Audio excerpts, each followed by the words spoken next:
Rafa, eu posso regar com uma bisnaga ou com uma colher? Pode sim, porém a gente tem um maior controle com um pincel. Mas pode ser com a bisnaga, pode ser com a colher também. Rafa, quantidade de calda para cada camada, gente. É praticamente assim impossível falar a quantidade de calda, né? Eu poderia até estar dizendo uma média. Coloca 50 gramas aí, 50 ml de calda, de água, em cada camada do seu bolo. Mas aí vai ficar uma coisa muito confusa. Vai atrapalhar muito a sua produção. Como é que você vai prensar 30, 20 bolos, 40 bolos, pesando todas as camadas, a quantidade de água? Não tem como, né, gente? Então, assim, o que é que vocês têm que fazer? Pegar a prática, observar o que é para fazer e o que não é. Gente, se é para umedecer a minha massa, eu tenho que umedecer com cautela para não perder a estrutura.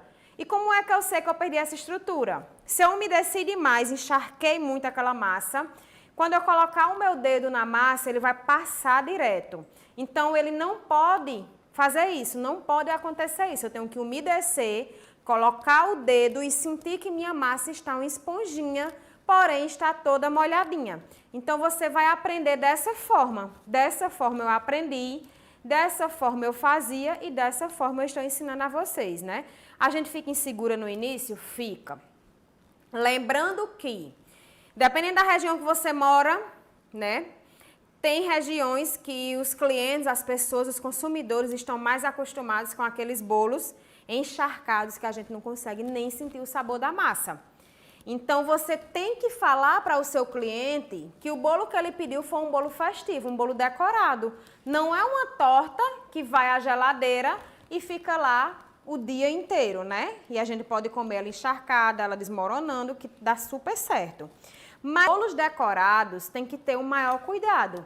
Ai, Rafa, eu vou vender um bolo seco ao meu cliente. Você não vai vender ele seco, você vai vender ele úmido, porém na medida certa. Eu nunca tive esse problema aqui. Eu era conhecida como a confeiteira que tinha um bolo de 6 camadas e muito molhadinho, só para vocês terem noção. Porém, como eu falei, dependendo de região, as pessoas estão acostumadas a comer um bolo muito molhado, muito encharcado, se desmanchando. E aí você tem que falar, explicar para o cliente que você trabalha com um bolo festivo. Se ele quiser um bolo mais molhado, você vai oferecer uma torta. E essa torta tem que ficar conservada na geladeira.